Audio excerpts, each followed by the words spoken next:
Nous avons 4 valeurs fondamentales pour l'école. La première, c'est de connaître Dieu.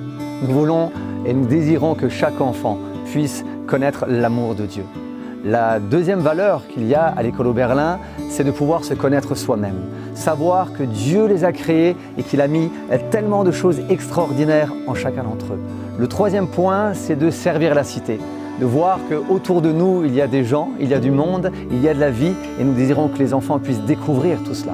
Et le dernier point, c'est de pouvoir aimer son prochain et de voir que dans notre prochain, il y a beaucoup de différences mais que Dieu nous emmène à nous aimer les uns les autres. Une école chrétienne, elle a pour ambition, pour mission à la fois de s'occuper, c'est vrai, des connaissances, mais aussi du caractère de l'enfant. Elle prend l'enfant dans sa globalité. On respecte vraiment les besoins de l'enfant au moment où il les a, où il les ressent. Quand ils arrivent, l'adulte doit déjà être l'exemple et on montre ce que l'enfant doit faire.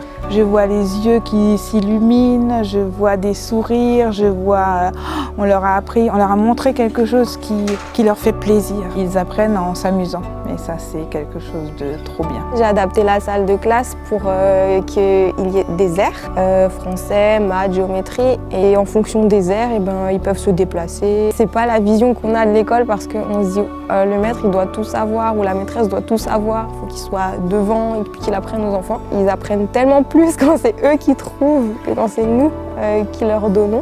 C'est ça qui me rend super heureuse parce que quand je les vois et qu'ils sont capables de faire tout seuls sans moi, c'est que c'est bon.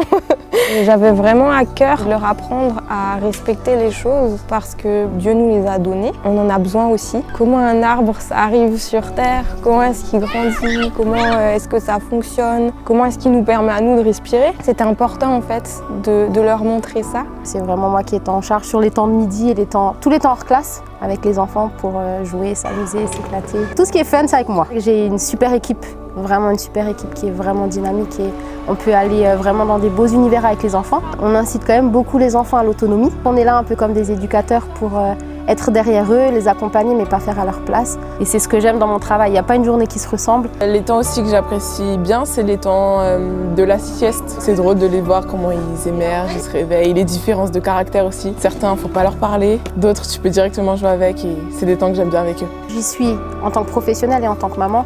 Et quand tu vois tes enfants heureux chaque jour de rentrer à l'école, et quand tu les déposes le matin, ils ne se retournent même pas pour te faire un bisou, ne te pose pas la question, c'est qu'ils sont au bon endroit. Je crois que le cœur d'Oberlin, c'était de dire mais il y a des mystères cachés un peu partout et c'est à nous de les découvrir et derrière on voit un créateur qui est juste créatif, inventif, tout puissant. Dieu nous dit que c'est lui qui nous a façonnés dans le ventre de notre mère. C'est quelque chose de tellement important de se dire que c'est Dieu qui a la vie des enfants entre ses mains et que c'est Dieu lui-même qui va leur donner de l'avenir et de l'espérance.